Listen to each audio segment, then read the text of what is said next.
Batch हटाए जा रहे हैं, नाम छुपाए जा रहे हैं। ये वीडियो ध्यान से देखिए। पहले पुलिस वाला छात्रों को पीटता है, लेकिन इसकी वर्दी पर इसके नाम का बैच नहीं लगा है। उसके बाद ये अपने दूसरे साथी के पास पहुंच के कहता है कि नेम का बैच हटा दो ताकि किसी को पता ना चले कि तुम्हारा नाम क्या है। अब सोचिए कि क्या एथिकल प्लानिंग है।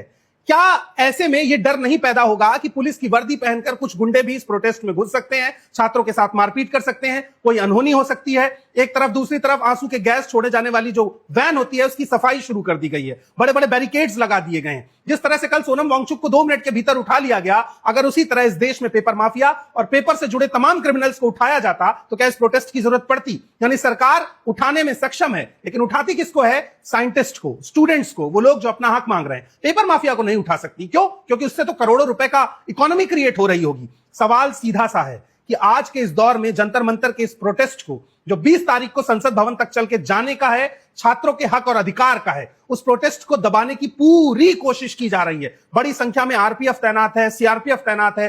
दोनों तरफ से पूरे प्रोटेस्ट को घेर लिया गया है कि कहीं गलती से भी छात्र संसद भवन की तरफ कूच ना कर सके। लेकिन बड़ी बात यह है कि सोनम वांगचुक ने अभी तक अपनी भूख हड़ताल नहीं तोड़ी है, और अब उनके जाने के बाद और तमाम लोग भूख हड़ताल पर बैठ गए हैं, सिर्फ इसलिए कि वो 20 छात्र जिनकी हत्या इस देश की एजुकेशन सिस्टम, एजुकेशन मिनिस्टर और इस देश की पूरी व्यवस्था ने की है, उनका हिसाब लिया जा सके और आने वाले दौर में कोई छात्र इसलिए सुसाइड ना करे कि पेपर लीक हुआ। यही तो साधारण सी मांग है। ये मांग शायद सरकार को समझ नहीं आ रही है। आप सोचिए कि इस देश के शिक्षा मंत्री कितने बेशर्म होंगे जब लाखों लोग उनका इस्तीफा मांग रहे हैं तो अपने कमरे में चुपचाप बैठकर तमाशा देख रहे हैं। ये दौर आपको दूसरा मौका नहीं देगा। ये प्रोटेस्ट किसी एक व्यक्ति का, किसी नेता का, किसी पार्टी का प्रोटेस्ट नहीं है। ये प्रोटेस्ट इस देश के हजारों, करोड़ों, लाखों युवाओं का प्रोटेस्ट है और उनकी शिक्षा की बेहतरी का प्रोटेस्ट है। इसलिए उनके साथ खड़े होना है आपको, चाहे डिजिटली खड़े होइए, सोशली खड़े होइए, जमीन पर खड़े होइए, लेकिन आज देश की शिक्षा को बचाने का मौका है। अगर आज नहीं खड़े होंगे तो कल इतिहास आपको माफ नहीं करेगा।